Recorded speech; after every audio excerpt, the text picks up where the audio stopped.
আজ আমরা এরকম ১৩ শ্রেণীর হতভাগা মানুষের কথা জানব, যে মানুষগুলোকে নবী করিম সাল্লাল্লাহু আলাইহি সাল্লাম বলেছেন যে তারা আমার উম্মত না। তিনি তাদের পরিচয় দিতে চান নাই, যে নবী সাল্লাল্লাহু আলাইহি সাল্লামের সুপারিশ ছাড়া কিয়ামতের ময়দানে আমাদের কোনো গত্যান্তর নেই, যে নবী সাল্লাল্লাহু আলাইহি সাল্লামের হাউজে কাউসারের পানি পান করা ছাড়া তৃষ্ণা নিবারণ করবার ব্যবস্থা থাকবে না। সেই নবী সাল্লাল্লাহু আলাইহি সাল্লাম যদি বলেন যে আমার না, এ লোককে আমি চিনি না, এ আমার উম্মত না, তো তার চাইতে হতভাগা, তার চাইতে কপাল পড়ার কে হতে পারে? আল্লাহ রাব্বুল আলামিন এই ১৩ শ্রেণী হতভাগা মানুষদের প্রত্যেকটা গুণ, প্রত্যেকটা অপরাধ, প্রত্যেকটা পাপ, যেটার কারণে সে এই মন্দ জায়গায় সে চলে গেছে, আল্লাহ তাআলা আমাদেরকে এগুলো থেকে বেঁচে থাকার তৌফিক দান করুন। এর মধ্যে সর্বপ্রথম যে শ্রেণী কথা বলতে চাই সেটি হলো যারা কুফফার এবং মুশরিকদের মাঝে বসবাস করে, একটু সামান্য দুনিয়ার পয়সা কড়ি কামাবার জন্য, একটু সুন্দর দুনিয়ার জীবন যাপন করার জন্য, একটু লাক্সারিয়াস লাইফ লিড করার জন্য যারা কাফের মুশরিকদের মধ্যেই বসবাস করে, তাদের মধ্যে বসবাস করলে তার ঈমান আমলের পর ক্ষতি হয়, ইবাদতের ডিস্টার্ব হয়, ঈমানি পরিবেশ পায় না। কাফের এবং মুশরিকদের প্রভাবের কারণে তাদের প্রভাব তার পরিবারের উপরে পড়ে, তার নিজের উপরে পড়ে। তো এরকম গ্রহণযোগ্য ওজোর ছাড়া কেউ পড়াশোনার জন্য গেল, কেউ দাওয়াতের উদ্দেশ্যে গেল, কেউ সাময়িক কোনো কাজের জন্য গেল, সেটা ভিন্ন কথা। কিন্তু শুধুমাত্র দুনিয়ার স্বার্থ হাসিলের জন্য বা দুনিয়াতে একটু সুখে থাকবার জন্য, একটু ভালো থাকার জন্য কাফের মুশরিকদের মধ্যে যারা বসবাস করে, কাফের মুশরিকদের দেশে যারা গিয়ে স্থায়ীভাবে বসবাস করে এবং তাদের মধ্যে থাকে যারা, নবী আলাইহিস সালাম তাদের সম্পর্কে বলেছেন যে এই লোকগুলোর ব্যাপারে আমার কোনো দায় দায়িত্ব নাই, আমি তাদেরকে আমার বলে পরিচয় দেব না। এ সম্পর্কিত হাদিস তিরমিজি, আবু দাউদ এবং নাসাঈতে বর্ণিত হয়েছে। নবী সাল্লাল্লাহু আলাইহি সাল্লাম বলেছেন, লা তুসাকিরুল মুশরিকিনা ওয়া লা তুজামিউহুম, তোমরা মুশরিকদের সাথে বসবাস করিও না, অর্থাৎ তাদের ভেতরে বসবাস করিও না, থাকিও না, যে চতুর্পাশে তারাই হবে, এবং তাদের সাথে সেভাবে তোমাদের দরহম মহরম যেন না হয় যে একেবারে সব তাদের মধ্যেই তুমি একা মুসলমান আছো বা তোমরা অল্প কিছু মানুষ আছো। ফামান সাকানাহুম আও জামাআহুম, যদি কেউ তাদের মাঝেই এভাবে বসবাস করে, ফালাইসা মিন্না, সে আমার উম্মত না, আমি তাকে উম্মত বলে পরিচয় দেব না। দ্বিতীয় হলো, যে মানুষ প্রতারণা করে, মানুষের সাথে মিথ্যা প্রতিশ্রুতি দেয়, মিথ্যা কথা বলে, ধোঁকা দেয় মানুষকে, এই প্রতারক সে যদি নামাজও পড়ে, সে যদি নিজেকে মুসলমান দাবিও করে, নবী আলাইহিস সালাম বলেছেন সে আমার উম্মত না। এ বিষয়ে সহিহ মুসলিমের হাদিস বর্ণিত হয়েছে। নবী করিম সাল্লাল্লাহু আলাইহি সাল্লাম বলেছেন, মান গাশশা ফালাইসা মিন্না, যে প্রতারণা করে, যে ধোঁকা দেয়, সে আমার উম্মত না। অনেক মানুষ আছে ব্যবসা করতে গিয়ে, দোকানদারি করতে গিয়ে তিনি কাস্টমারকে প্রতারিত করেন, কাস্টমারের সাথে দুই নাম্বারই করেন, কাস্টমারের সাথে মিথ্যা কথা বলেন, অনেক সময় কাস্টমার দোকানদারের সাথে করেন, একজন আরেকজনের সাথে করেন। কেউ হয়তো লোন নিবে, হাওলাত নেওয়ার সময় মিথ্যা কথা বলে হাওলাত নেয়, এরপর আর সে কথা ঠিক রাখে না, প্রতারণা করে। এইভাবে কেউ হয়তো বিয়ে শাদী করতে যাচ্ছে, তার সাথে মিথ্যা কথা বলে, মিথ্যা তথ্য দেয়, প্রতারণা করে। এভাবে যার সাথেই হোক না কেন, মুসলমান হোক অমুসলমান হোক, যার সাথেই প্রতারণা করবে, যে ব্যক্তি প্রতারণা করে মানুষের সাথে কথায় কথায়, কাজে কাজে, সে ব্যক্তি সম্পর্কে নবী সাল্লাল্লাহু আলাইহি সাল্লাম বলেছেন, মান গাশশা ফালাইসা মিন্না, যে ব্যক্তি মানুষকে ধোঁকা দেয়, প্রতারণা করে, সে আমার উম্মত না। নাম্বার ৩, যে ব্যক্তি ছোটদেরকে স্নেহ করে না, বড়দেরকে শ্রদ্ধা করে না, ওলামা একরামের মর্যাদা রক্ষা করে চলে না, নবী আলাইহিস সালাম তাদের সম্পর্কেও বলেছেন যে সে আমার উম্মত না। এবং এ সম্পর্কে মুসনাদে আহমদে হাদিস বর্ণিত হয়েছে। নবী আলাইহিস সালাম বলেছেন, মাল্লাম ইয়ারহাম সাগীরানা ওয়ালাম ইউআক্কির কাবীরানা, যে ব্যক্তি এই উম্মতের ছোটদের প্রতি মায়া মমতা নাই, স্নেহ নাই, দয়া নাই, তাদের প্রতিও জুলুম অবিচার করে, আবার বড়দের প্রতি সম্মান নাই, শ্রদ্ধা নাই, এহতেরাম নাই, ইজ্জত করে না, তাদেরকেও যাতা আচরণ করে তাদের সাথে। এবং ওলামা একরামের যে মর্যাদা, আলেমরা নবীগণের ওয়ারিস, তাদের অনেক মর্যাদা, অনেক হক আছে, এ সম্পর্কে যে আর খোঁজ খবর নাই, এগুলো জানে না, আলেমদের মর্যাদা দিতে জানে না, যে এই লোকগুলো সম্পর্কে নবী সাল্লাল্লাহু আলাইহি ওয়াসাল্লাম বলেছেন এরাও আমার উম্মত না।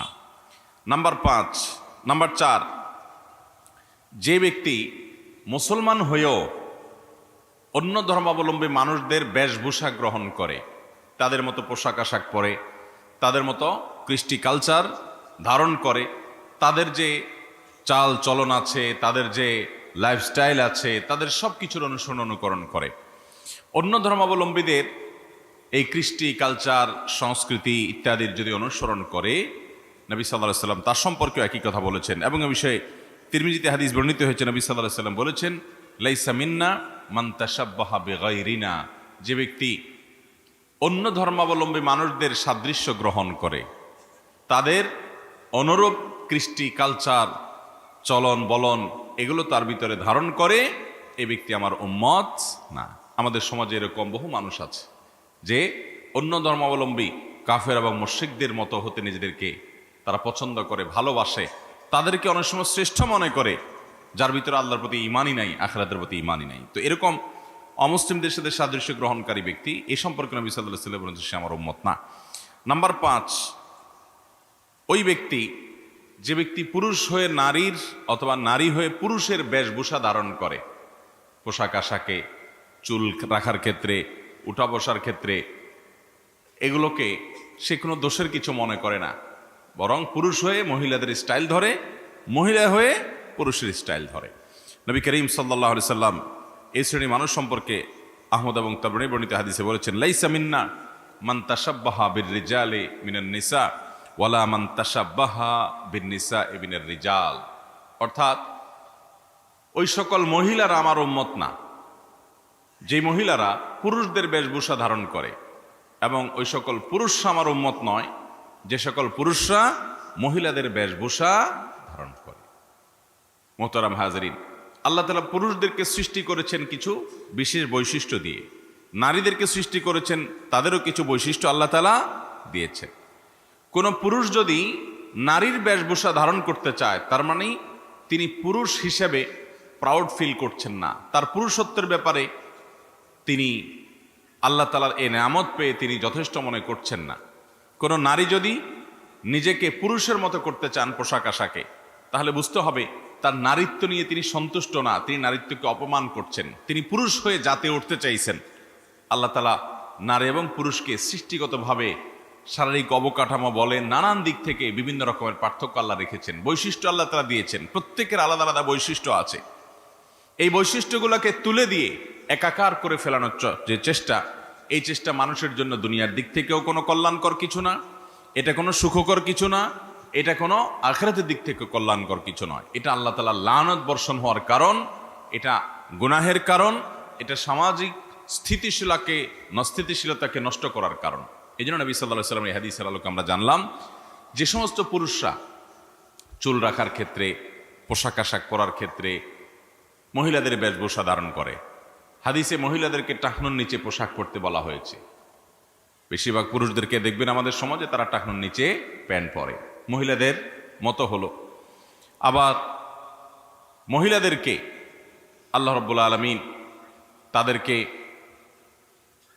তাদের পোশাক আশাক যেটা পরিধান করার কথা, তাদের প্রাইভেসি এবং ব্যক্তিত্ব রক্ষা করার কথা, সেজন্য আল্লাহ তাআলা তাদেরকে টাকনুর নিচে পড়তে বলেছেন। মহিলারা এখন দেখবেন শর্ট পরে, টাকনুর উপরে পরে।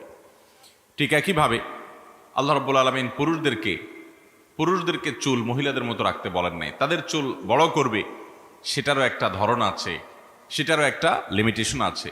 নারীরা তাদের চুলকে অনেক বেশি বড় করবে, কিন্তু এখন উল্টো হয়। ঠিক একইভাবে মেয়েদেরকে দেখা যায় পুরুষদের মতো ফতোয়া, পুরুষদের মতো টি শার্ট গেঞ্জি এগুলো পরিধান করে, এবং পুরুষদেরকেও দেখা যায় যে মেয়েদের নানা রকমের বেশভূষা ধারণ করে, কানে দুল দেয়, নাকে ফুল দেয়, হাতে চুড়ি দেয়, ইত্যাদি ইত্যাদি করে। এরকম নানান কর্মকাণ্ড আমাদের সমাজে আছে, এগুলোকে আমরা দোষী কিছু মনে করি না, অথচ এগুলো গুনাহের কথা। এবং নবী করিম সাল্লাল্লাহু আলাইহি ওয়াসাল্লামের হাদিস থেকে আমরা বুঝলাম এই ব্যক্তি নবী সাল্লাল্লাহু আলাইহি ওয়াসাল্লামের উম্মত নয়, নবী সাল্লাল্লাহু আলাইহি ওয়াসাল্লাম তাকে নিজের উম্মত হিসেবে পরিচয় দিবেন না। নাম্বার 6, যে ব্যক্তি কোনো বিপদ আপদে আপনজন মারা গেছে, কাছের কোনো মানুষ দুনিয়া থেকে চলে গেছে, সেজন্য সে গালে আঘাত করে, জামা বোতাম ছিঁড়ে চিৎকার চেঁচামেচি করে, অর্থাৎ অধৈর্য হয়ে যায়। দুনিয়া থেকে সবাইকে যেতে হবে, দুনিয়াতে বিপদ আপদ মানুষের আসবে, যত নবী রাসূলগণ এসেছেন সবার জীবনে এসেছে, অতএব আমাদের জীবনও আসবে। বরং নবী করিম সাল্লাল্লাহু আলাইহি ওয়াসাল্লামের হাদিস থেকে আমরা জানতে পারি, তিনি বলেছেন যে আল্লাহ তাআলা যখন কোনো সম্প্রদায়কে পছন্দ করেন, ভালোবাসেন, ইন্নাল্লাহা ইযা আহাব্বা কওমান ইবতালাহুম, আল্লাহ তাআলা কোনো সম্প্রদায়কে যখন ভালোবাসেন, পছন্দ করেন, তাদেরকে পরীক্ষায় ফেলেন, তাদেরকে আল্লাহ তাআলা পরীক্ষা নেন। অতএব বিপদ আপদ এগুলো মানুষের জীবনের অংশ। আল্লাহ কোরআনেও বলেছেন, ওয়ালা নাবলুয়ান্নাকুম বিশাইইম মিনাল খাউফ ওয়াল জু' ওয়া নাকসিম মিনাল আমওয়াল ওয়াল আনফুসি ওয়াস সামারাত ওয়া বাশশিরিস সাবিরিন। আল্লাহ তাআলা পরীক্ষা নেবেন আমাদেরকে বিভিন্ন ক্ষয়ক্ষতি দিয়ে, বিপদ আপদ দিয়ে আমরা কতটা সবর করতে পারি। আর সবরকারীদের জন্যই সুসংবাদ রয়েছে। এই জন্য ভাইরা আমার, ধৈর্য ধারণ করা বিপদে এটা অনেক বড় একটা গুণ। যে ব্যক্তি অধৈর্য হয়ে যাবে এবং আল্লাহর ফয়সালার বিরুদ্ধে বিদ্রোহ করবে তার আচরণ দিয়ে, শরীরে আঘাত করবে, চিৎকার চেঁচামেচি করবে, জামা ছেঁড়া ছিঁড়বে, ভাঙচুর করবে, তার হয়তো ছেলে মারা গেছে, অ্যাক্সিডেন্ট হয়েছে, সে এমন কটু কথা বলবে যেটা তাকদীরের ফয়সালাকে মানার বিপরীত, বরং তাকদীরের ফয়সালার বিরুদ্ধে বিদ্রোহের শামিল। তো এই ব্যক্তিকে নবী সাল্লাল্লাহু আলাইহি ওয়াসাল্লাম বলেছেন, এই বেসবর মানুষকে তিনি তার নিজের উম্মত হিসেবে পরিচয় দিবেন না, তার আদর্শের উপরে সে ব্যক্তি প্রতিষ্ঠিত নয়।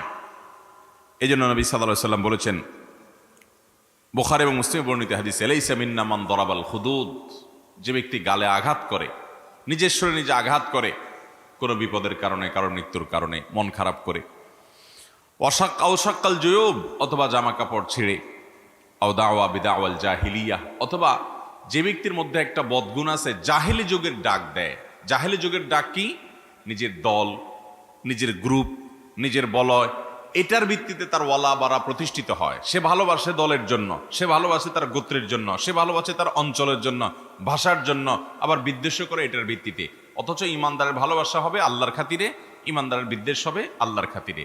কেউ অন্যের দলের হতে পারে, অন্য দেশের হতে পারে, অন্য অঞ্চলের হতে পারে, অন্য গ্রুপের হতে পারে, কিন্তু তার ব্যক্তিগত আমল, কর্ম, চিন্তা, বিশ্বাস, সেটার উপর ভিত্তি করে তাকে ভালোবাসবে। সেটা না বেশে এরকম বিভিন্ন দলীয়, গোত্রীয়, গোষ্ঠীগত, অঞ্চলগত, ভাষাগত কারণে মানুষ মানুষকে ভালোবাসবে এবং সেই কারণে বিদ্বেষ করবে এবং ওইটার দিকে আহ্বান করবে যে আসো আমার এই ইজম, এই মতবাদ তুমি নাও।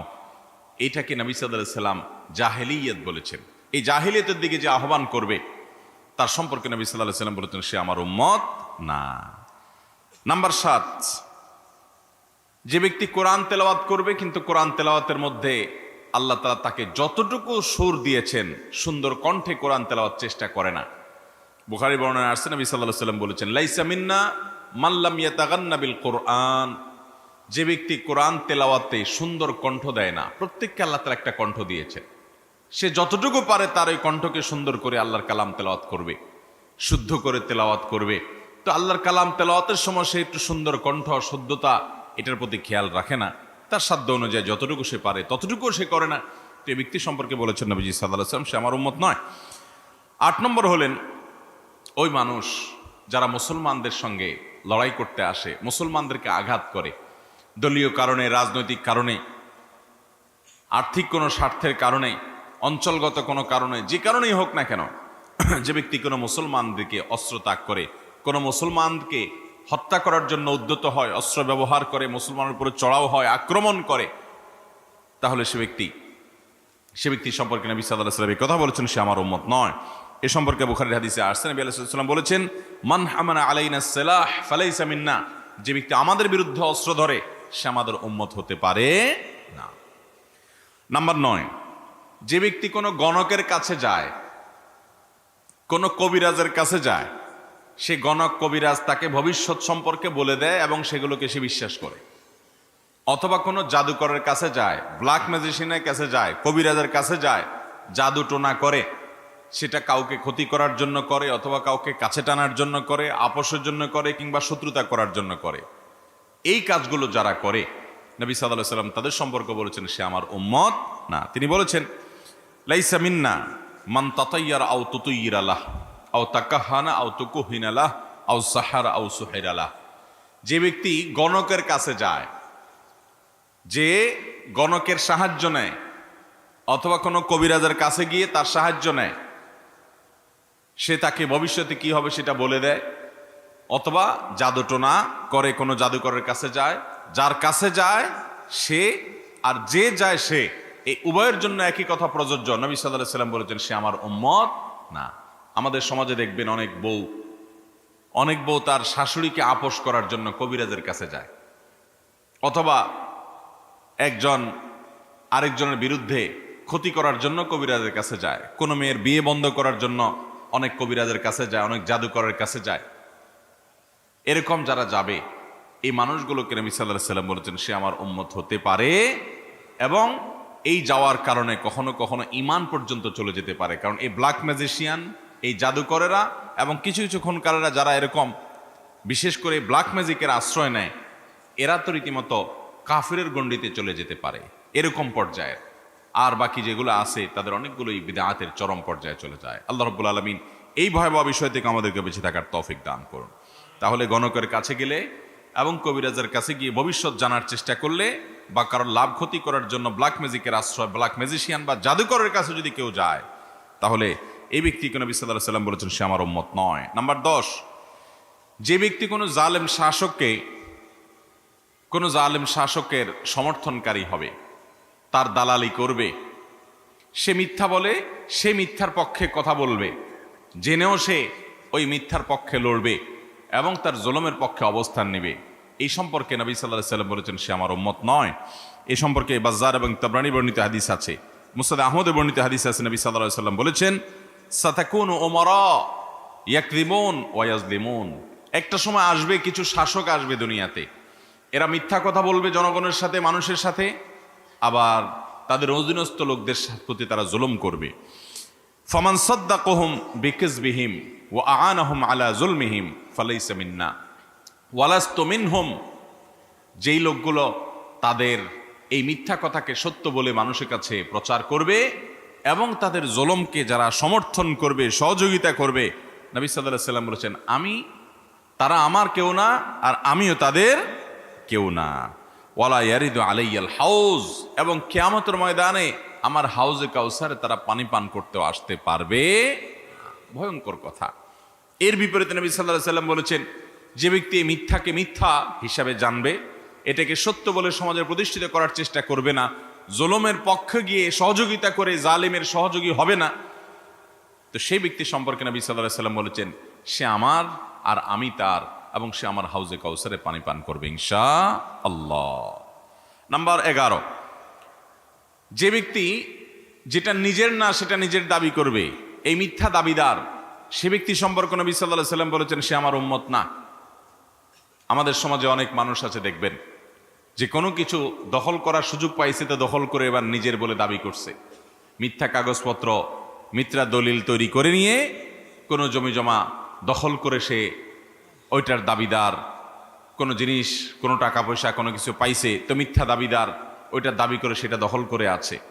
এমনকি লেখাজোখা, বক্তব্য, কারোর লেখা নকল করে আপনি নিজের বলে চালাই দিলেন, কারোর বক্তব্য আপনার নিজের বলে চালাই দিলেন, আরেকজনের থিওরি চুরি করে এনে আপনি সেটা নিজের বলে বললেন এবং ক্রেডিট নিলেন, এটাও এর অন্তর্ভুক্ত। ইমাম মুসলিম রাহিমাহুল্লাহ এই হাদিস যে উল্লেখ করেছেন সেটা অনেকটা এই প্রাসঙ্গিক। এই জন্য সহিহ মুসলিমের হাদিস নবী সাল্লাল্লাহু আলাইহি সাল্লাম বলেছেন অমানিদ্দাআ মা লাইসা লাহু ফালাইসা মিন্নি, যে ব্যক্তি এমন কিছু দাবি করবে যেটা আসলে তার না, সেই জিনিসটা তার বলে যে দাবি করবে সে আমার উম্মত না। অতএব এবার ইমানদার আমানতদার হবে, দায়িত্বশীল হবে। ইমানদার কখনো আমানতের খেয়ানত করবে না। নাম্বার 12, যে ব্যক্তি গোপ ছোট করে না। পুরুষ মানুষ আল্লাহ তাআলা তাকে গোপ দিয়েছেন, মোচ দিয়েছেন, কিন্তু সে মোচ ছোট করে না এবং স্টাইল রাখার জন্য, স্টাইল করার জন্য মোচ বড় করে। এই ব্যক্তিকে নবী সাল্লাল্লাহু আলাইহি ওয়াসাল্লাম বলেছেন সে তার উম্মত নয়, এবং তিনি বলেছেন মাল্লাম ইয়াখুয মিন শারিবিহি ফালাইসা মিন্না, যে ব্যক্তি তার মোচ ছোট করে না, গোপ ছোট করে না, সে আমার উম্মত নয়। মোচ বড় বড় রাখে যে, তাকে নবী সাল্লাল্লাহু আলাইহি ওয়াসাল্লাম নিজের বলে পরিচয় দিবেন না। নাম্বার 13, মুসনাদ আহমদ এবং আবু দাউদের বর্ণিত হাদিসের আলোকে আমরা জানি যারা আল্লাহ ছাড়া অন্য কারোর নামে শপথ করে সেই ব্যক্তি সম্পর্কে নবী সাল্লাল্লাহু আলাইহি ওয়াসাল্লাম বলেছেন সে আমার উম্মত না। এ সম্পর্কে হাদিসে আসছে মান হালাফা বিল আমানাতি ফালাইসা মিন্না, আল্লাহ ছাড়া অন্য কারোর নামে শপথ করা এটা জায়েজ নাই। নবী সাল্লাল্লাহু আলাইহি ওয়াসাল্লাম বলেছেন মান আরাদা আন ইয়াহলিফা ফালইয়াহলিফ বিল্লাহি আও লিয়াসমুত, যদি কেউ শপথ করতে চায়, কসম কাটতে চায়, কিরা করতে চায়, সে শুধু আল্লাহর নামে শপথ করবে, আর না হলে সে চুপ থাকবে। মায়ের নামে, বাপের নামে, অমুকের নামে, তমুকের নামে, অমুকের মাথা ছুঁয়ে, গায়ের স্টিয়ারিং হুইল ছুঁয়ে, তারপরে টাকা ছুঁয়ে, ক্যাশ বাক্স ছুঁয়ে, দোকান ছুঁয়ে, অমুক ছুঁয়ে, তমুক ছুঁয়ে, কোনো কিছু ছোঁয়াছুঁই না এবং অন্য কিছু নামেও না। একজন মুসলমান শপথ করবে শুধুমাত্র কার নামে? আল্লাহর নামে। তো এই জন্য আল্লাহ ছাড়া অন্য কারোর নামে শপথ করে যে এই ব্যক্তি সম্পর্কে নবী সাল্লাল্লাহু আলাইহি ওয়াসাল্লাম বলেছেন সে আমার উম্মত না। তাহলে এই 13 শ্রেণীর মানুষের কথা আজকে আমরা জানলাম, যে মানুষগুলো এতটাই হতভাগা, এতটাই কপাল পড়া, যে মানুষগুলোকে নবী করিম সাল্লাল্লাহু আলাইহি ওয়াসাল্লাম নিজের উম্মত বলে পরিচয় দেবেন না, যে মানুষগুলোকে নবী সাল্লাল্লাহু আলাইহি ওয়াসাল্লাম বলেছেন তারা তার আদর্শের উপর প্রতিষ্ঠিত নয়, এই মানুষগুলো কাফের না, কিন্তু এই মানুষগুলো তাদের এই কৃতকর্মের কারণে নবী করিম সাল্লাল্লাহু আলাইহি ওয়াসাল্লামের এই ভয়াবহ সতর্ক বাণীর আওতায় পড়ে গেছে। এজন্য মুহতারাম হাজরিন, আপনার আমার চেষ্টা করতে হবে যে এই 13টি গুনাহের কাজ, অপরাধ, যে গুনাহের কাজগুলো করার কারণে নবীজি সাল্লাল্লাহু আলাইহি ওয়াসাল্লাম নিজের উম্মত বলে পরিচয় দিবেন না, সেগুলো থেকে আমাদের বেঁচে থাকার চেষ্টা করা লাগবে কি লাগবে না? আমরা কি চাই যে কিয়ামতের দিন নবীজি আমাদেরকে দেখে বলুক, হ্যাঁ এটা আমার উম্মত, আমি চিনি? আমরা চাই কি চাই না?